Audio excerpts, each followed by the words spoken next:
going on, everybody? And welcome to the Gimme presented by Bet365. Why the Gimme? You guys know why. Because it's good. This week, the WGC-Dell Technologies Match Play. A sad affair. The last ever match play event on the PGA Tour, at least for now. The last ever asterisk for now. Maybe they'll bring it back. Who knows? Maybe it comes back in a different form. But the match play that we've known for the last quarter century will finish up this week, but there's reason to believe that it might finish up with a bang. I'm Jason Sobel. He is Collin Wilson. Over the next little bit, we're going to break down all 16 groups, give our final four, and our outright winners for the event at Austin Country Club this week. But before we move on, the Gimme is presented, as I mentioned, by Bet365, the world's favorite sportsbook brand. Sign up with promo code ACTION, ACTION, to get Bet365's exclusive sign-up offer in New Jersey, Colorado, Ohio, and Virginia. Bet $1, get $365 in bet credits. Terms and conditions apply. Gambling problem? Call 1-800-GAMBLER. Let's take a look at the top of the board from Bet365. Scotty Scheffler, surprise, surprise, number one player in the world, coming off a victory at the Players' Championship in his last start. And, oh, by the way, the defending champion here at the match play. If you're wondering how he's played in defending his previous titles, well, he won in Phoenix and he was fourth at the API just a few weeks ago. So the answer is he does pretty well. 8-1 for Scotty, 11-1 for Jon Rahm, 12-1 for Rory McIlroy, a theme that we're going to see moving into the year's first major championship in a few weeks. Patrick Cantlay at 20-1, Collin Morikawa and Viktor Hovland round out the top tier at 22-1. We're going to go through all 16 groups. You guys, look, it's March Madness. You guys understand how brackets work, right? One plays 16 in the next round. The winner of 8 plays the winner of 9. You guys get all that? Just for clarity's sake, Collin and I are going to go back and forth, starting at 1, going all the way down to 16. We're not going to make it too difficult. 1, 2, 3, 4. You get it. You know numbers as well. So let's start it right from the top. Collin, hello. Why don't you take us through Group 1? Good to see you again, my friend. Listen, when a Razorback wins a PGA Tour event, it's important that Collin comes back on the show to establish the Woo Pig Sooie dominance. Let's start with Group 1, and let's be really quick because we got 16 pods to cover, right? This one has the defending champ, Scotty Scheffler, -110. His career in match play is 11-3-2. The only thing that's going to defeat Scotty Scheffler is Scotty Scheffler himself thinking about the Masters. So that's it. This is a bet at -110. Put it down. Let's move on to Group 2. Yeah, that seems like a pretty easy one. All right, you go chalk. I'm going to go against the grain in Group 2, which I believe there are 3 groups of death. Groups of deaths? Group of deaths? I don't know. We'll figure that one out, what the plural is. But Jon Rahm, Billy Horschel, Keith Mitchell, and Ricky Fowler is my first group of death. Look, I know the easy play here is Jon Rahm. He's finished runner-up here in the past, but I've been on the Keith Mitchell bandwagon. In fact, I've been driving the Keith Mitchell bandwagon for an awfully long time now. I can't hop off now. Jon Rahm has lost in this tournament 3 times after the group stage. 1 to Dustin Johnson back in the final in 2018. 2 years ago to Scotty Scheffler. Last year in extra holes to Brooks Koepka. What do they all have in common?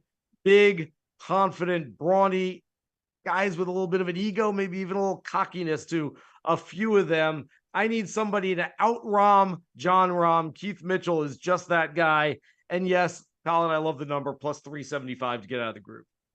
Yeah, and I would like to thank you for the late night text of keeping me from sprinkling Ricky Fowler all over Las Vegas, like taking a ticket home with me. I love that guy. I love the comeback story. But moving on to Group 3, I'm going to go chalk again. Rory McIlroy, -110. And really, it's not so much like, just squaring out and taking Rory here. Scott Stallings, 0-1 in match play, currently not in form. Keegan Bradley, 1-12-6 in match play. No, thank you. Dana McCarthy, not much history here. A positive strokes gained putting. I'm looking for hot putters here, but I need more than that. I need more than 4-1 to go up against Rory.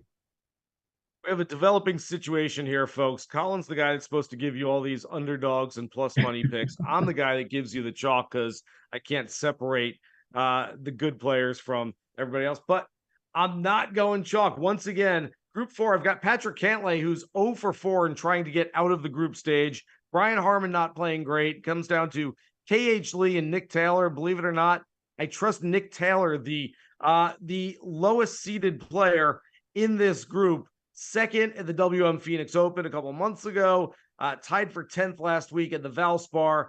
Again, do I love Nick Taylor? Probably not. Do I like him at plus 400 more than anybody else? Again, I'm looking for the value play. I see some in Nick Taylor this week, Collin. Yeah, I'm gonna move on to Group 5, and I actually am going to take an underdog here. I'm going to take Justin Suh at 3-1. I love his strokes gained putting. He's been hot on the tour lately. He's been up at the top of leaderboards. He's been a DFS darling for all of us, and he's on par with Homa when it comes to strokes gained putting. And he has a better rank in 3-putt avoidance. That's something that's very important on a Pete Dye course, especially with approach. And the other guys in this, listen, Kevin Kisner has tremendous history in this event. And I just have to discount his form right now. If he had any kind of form, I would be on him. He doesn't have it. Valspar round 2, he shoots a 70, but he's still minus strokes gain around the green. There's just a lot of things that are not there for Kisner. So give me Justin Suh 3-1.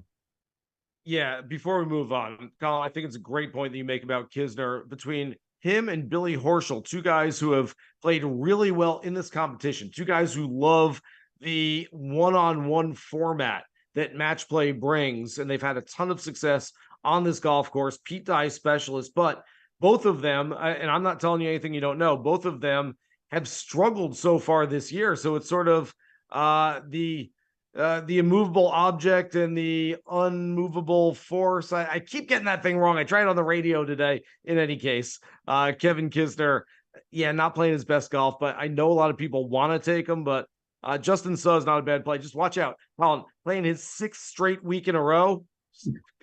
Happy time for Justin Suh. Might be a little sleepy. All right. Group 6, Xander Schauffele, Tom Hoge, Aaron Wise, Cam Davis. You've got 3 guys with a tremendous amount of firepower in Schauffele, Wise, and Cam Davis. So what am I going to do? I'm going to go with Tom Hoge, who all he's doing is leading the PGA Tour in strokes gained on approach shots. Look, I don't know much about match play, but it seems like if you hit every iron shot to 3 feet and tap in for birdie, I don't know, maybe you win some holes and it leads to winning some matches. Tom Hoge is absolutely on fire with those irons. Also, might be a little cold this week in Austin from everything I've seen. I don't know, maybe a North Dakota guy that suits him pretty well. He shouldn't be afraid of the cold there. Well, I'm going to move on to Group 7. I love when Sobel says the guys get tired and they're in their 20s. Come on, they never sleep. They can go all night. 6 tournaments in a row, no big deal. All right, Group 7, I'm going to go with a guy that has actually been our DFS darling, Ryan Fox. Yeah, he just keeps getting priced at 7,000 in DFS lineups, and I just keep hammering him in there and making money for us. And you have to look at the other competitors here, right? Will Zalatoris lost in the quarters to Kisner here last year, but his recent putting has just been terrible. Worst strokes gained putting in this field, minus 2.6 over his last 6 events. If you look at Ryan Fox, he's better than Zalatoris in a lot of the advanced numbers over his last 6 events, especially in strokes gained total. I need approach and I need putting in this tournament, and I get that from plus 333 on Bet365 for Ryan Fox. That was a tongue twister. I love the Ryan Fox play. He's playing really well right now. And by the way, something to prove to Trevor Immelman and the international team staff from the President's Cup, who did not put him on the roster last year. So he wants to show them he can play some match play. Group 8, we've got Victor Hovland, Chris Kirk, Siwoo Kim, and Matt Kuchar. Like at some point, I get trying to fade the chalk, but at some point you just look at it and say, give me the best player available. It's like the NFL draft. Victor Hovland is the best player in this group. Chris Kirk and Siwoo Kim already have wins this year. I feel like they've peaked. They're kind of coming back down a little bit. Victor Hovland, straight to the moon. Hovcoin. So I'll take Victor Hovland, only plus 140, but that's still, look, it's a good number to only beat 3 other guys. All right. Before we move on to the second half of the draw, just a reminder, this is the last year of the WGC-Dell Technologies Match Play. I actually had my pullover out this morning from Lacoste, which had the Accenture Match Play logo on it from 19 years ago. Collin, I should probably throw some things away from the closet at some point. That's one of them. I don't need to have that anymore. Yeah, I mean, I can send my wife over. She throws half of my clothes away, all the shirts, hats. If you golf in it once, it goes in the trash. So I'll send it to you. Then she can take it from you and throw it away. We're not at Lacoste anymore. We're not in the gallery anymore. We're not at wherever they played this before. It's been at Austin Country Club for a number of years now. 7,108 yards, as we mentioned, a Pete Dye course. Scotty Scheffler, the defending champion. And Oh, by the way, a pair of top 2 finishes the last 2 years here for Scotty. So if you're looking for somebody else to beat him, it's going to take some doing. Let's get to the bottom half of the draw. Group 9, Collin Morikawa, Jason Day, Adam Svensson, Victor Perez. Collin, where are you going? Somebody I have a Masters ticket on, Jason Day, plus 190. Biggest group wager for me out of this entire tournament. We're looking at him being 24-15 career lifetime in match play. He's plus 2-3 strokes gained total, plus 1 strokes gain. His putting just trumps Morikawa, Svensson, Victor Perez. And, Jason Day, if you go a little bit of advanced stats here, he is a Pete Dye course slayer. He loves them. And I'm going to bet him here in this group winner. We do our best bets every single week at actionnetwork.com and the Action app. This week, my favorite bet of the entire week, Jason Day, top 4 finish, essentially reached the semifinals. I love that play. Group 10, Tony Finau, Kurt Kitayama, Adrian Moronk, Christian Bezadenhout, and I'm going with a play that's very, very similar to Group 8, which is best available talent on the board. Tony Finau has not been on many leaderboards this year, and so I think a lot of people have sort of forgotten him, out of sight, out of mind. Go back and look what he's done. He has not finished outside the top 25, and he has gained strokes with his irons in his last 19 starts going back 9 months. Tony Finau has been terrific recently. Watch out for him this week, but even more so, watch out for him in 2 weeks at Augusta National. I'm telling you guys, Tony Finau coming down Magnolia Lane, plus 162 to get out of the group this week. Collin, Group 11. I'm ready for the Finau hole-in-one at Augusta. I know it's coming. So I'm in Group 11 was the toughest pod for me to pick. I went Matthew Fitzpatrick plus 187.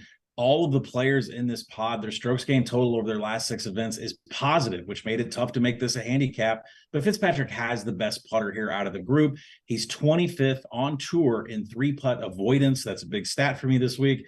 And, I know Thigala's in this, and Fitzpatrick is a guy that kind of ran into the Scotty train last year. There has to be some motivation for that. Players, Valspar, miscut.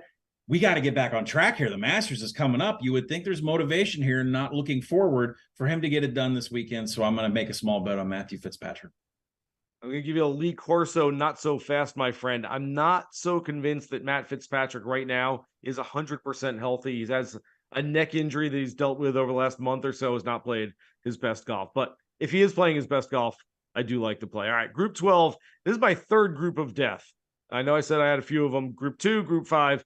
Group 12, it's like a PGA Tour executive took all the best short game players, all the best putters, and put them in one group together and said, all right, you guys go figure this one out. Jordan Spieth, who's been the full Jordan Spieth experience over the last month, Shane Lowry, Taylor Montgomery, and Mackenzie Hughes. And it feels like a Jordan Spieth play this week, which is why I'm not going with it. I'm going with Taylor Montgomery. Jordan feels too obvious. Taylor Montgomery, rookies don't usually fare too well in this event if they even do get in, but Montgomery grew up in Vegas and more importantly, grew up playing a lot of match play money games, big money games in Vegas. He ain't going to back down from any of these guys. This should be right up his alley. He's second on the PGA Tour in putting so far this season, rolls it really, really well. Collin, Group 13. Yeah, Group 13. Let's go with an old hat. Let's go with Adam Scott, plus 280 here. 4-1-2 record at Austin Country Club. Plenty of match play experience from internationals here. And Burns and Power have negative strokes gain approach numbers over their last 6 events. Power has a negative strokes gain putting number to boot. So those are 2 names I just don't want a part of right now. And I mentioned that Jason Day is a slayer of Pete Dye courses. Adam Scott is the GOAT, right? Jason Day's number 2. Adam Scott's number 1. So Adam Scott plus 280.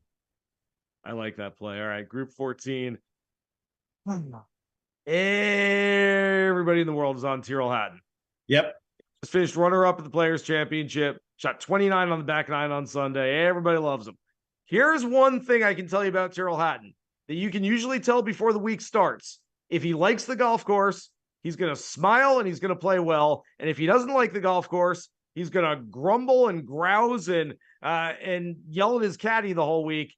Based on the fact that he's advanced out of group stage 3 of the last 5 years, I think everyone assumes that he likes Austin Country Club. Asked about it last year, he said, it's a funky golf course. That's sort of code speak for, not my thing. A reporter in a very innocuous post-round interview said, hey, nice playing, Tyrrell. He goes, no, it wasn't nice playing. I didn't play well. I just happened to win. He's got a little chip on his shoulder all the time, especially this week. How is he Collin. not hot mic'd up? We have to hot mic him and charge pay-per-view for this.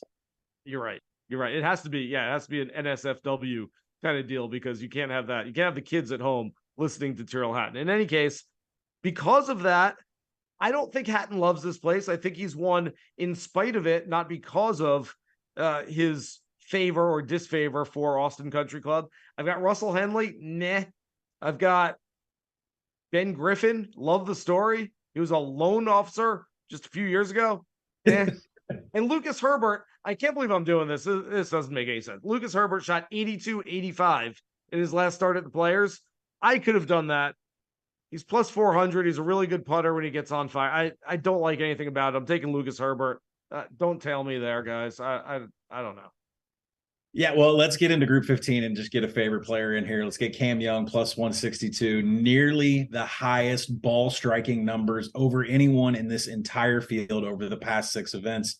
And none of the players in this field with Cam Young, except Straka, Connors, Davis Thompson, they don't have the putter to take advantage of the one weakness from Cam Young, which is his putter. So Young is the play here in Group 15.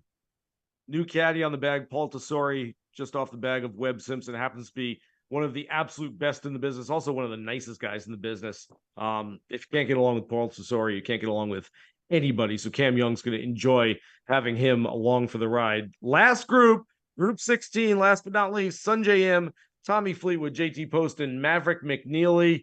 This was sort of a toss-up for me, Collin. It was sort of my head saying Sunjay, my heart saying Tommy. Let's go with Tommy. Tommy's played well over the last couple of weeks. He contended for the first couple of days of the Players.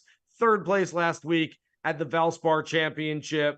Plus 200, a little bit more value on him than him. I do think Sunjay's leading up to something bigger and better coming up soon, but has not advanced past the group stage in his 2 previous starts here. So I will stick with the Englishman, Tommy Fleetwood. All right, it's that time.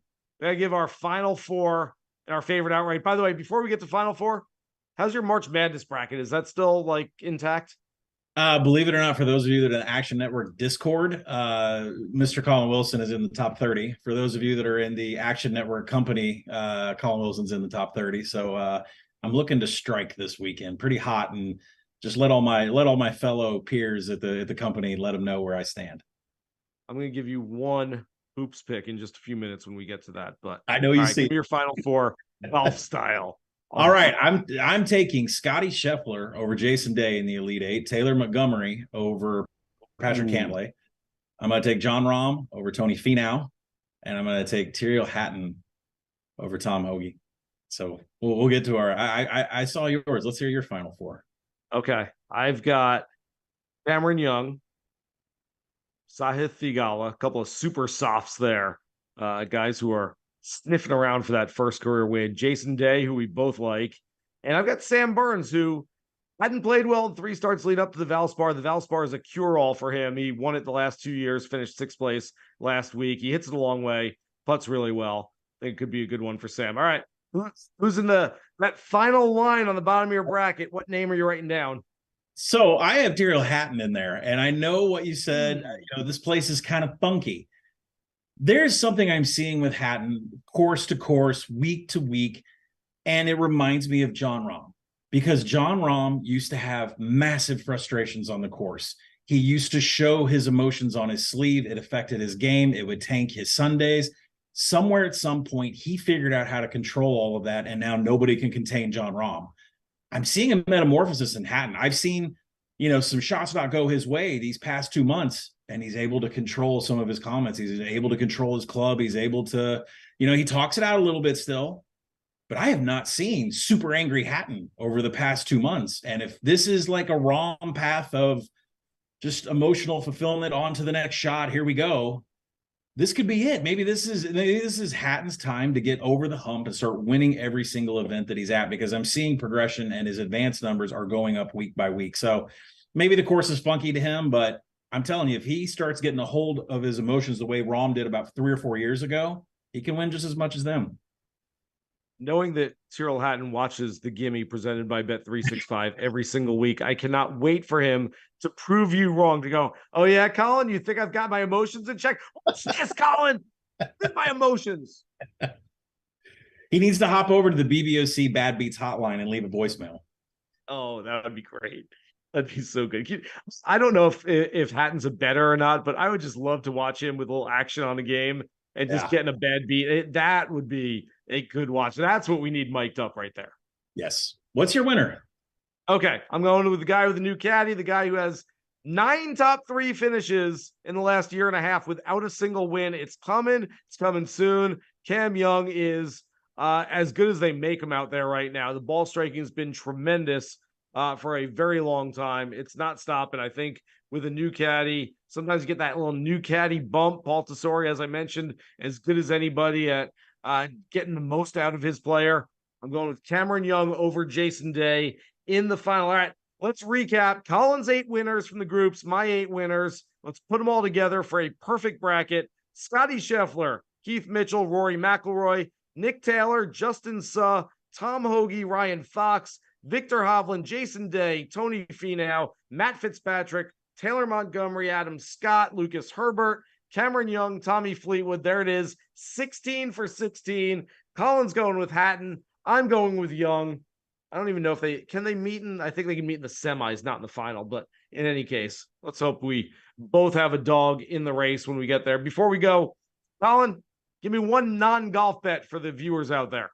Well, thank you for watching live, everybody. Bet on Team USA tonight, -130 over Japan. What the key to beating Japan is having righty relievers that can strike out lefties. Lefties are filled in that Japan. Shout out to Sean Zerillo. We talked about it last night. Japan is loaded with left-handed hitters. We have Ryan Presley from the Astros. We have Bednar. These are closers that can come in and strike them out. If we can survive the 3 innings of Shohei Ohtani's splitter that he's going to come in and throw, Team USA wins this, -130 tonight. We projected about -150.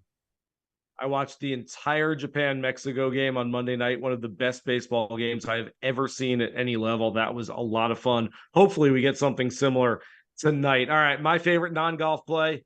Collin, tell me if you like this. I'm going smash play. Arkansas money line +150 over UConn.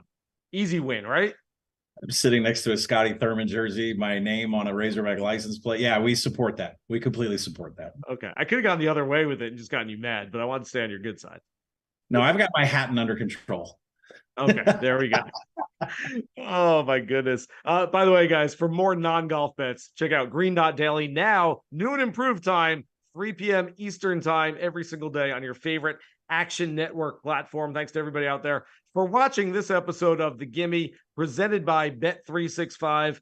For more of our content on the WGC-Dell Technologies Match play, check out actionnetwork.com, the Action app, and find all of our content, preview and otherwise throughout the entire tournament week. For Collin Wilson, Jason Sobel, good luck with all your bets for this week's match play. Here's hoping you guys hit the green.